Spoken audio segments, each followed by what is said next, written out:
Hi friends, welcome to VV tech. இந்த வீடியோவில் நம்ம ஐஃபோனில் வந்து அப்லாக்கை வந்து எப்படி எனேபிள் பண்ணலாம் அப்படின்றத தான் பார்க்க போகிறோம். ஸோ வாங்க வீடியோக்குள்ளே போகலாம். வீடியோ கடைசி வரைக்கும் நீங்கள் ஸ்கிப் பண்ணால் பாருங்கள். இதான் நம்ம சேனலுக்கு ஃபர்ஸ்ட் டைம் வந்திருப்பீங்களா இருந்துச்சுன்னா நான் தான் விக்னேஷ். மறக்காம நம்ம சேனலை சப்ஸ்கிரைப் பண்ணிட்டு அப்படியே பார்த்துட்டு பெல் ஐக்கனையும் கிளிக் பண்ணிடுங்க.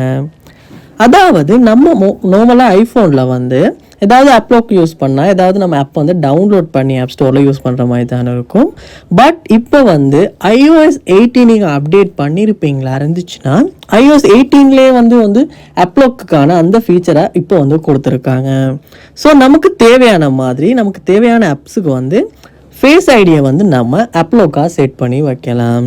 ஸோ உங்களுக்கு வந்து இப்போ ஆப்ஸ் எல்லாம் பார்க்கலாம். ஸோ இந்த ஆப்ஸ் எல்லாம் என் ஃபோனில் இருக்குது.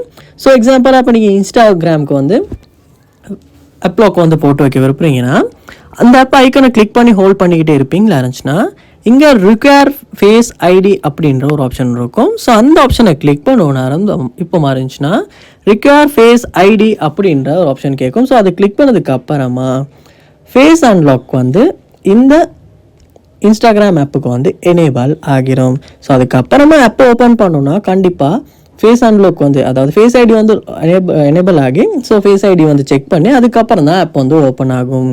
ஸோ iOS 18 அப்டேட் பண்ணியிருப்பீங்களா இருந்துச்சுன்னா கண்டிப்பாக இந்த அப்லாக் ஃபீச்சரை வந்து நீங்கள் உங்களால் எனேபிள் பண்ணி யூஸ் பண்ண முடியும்.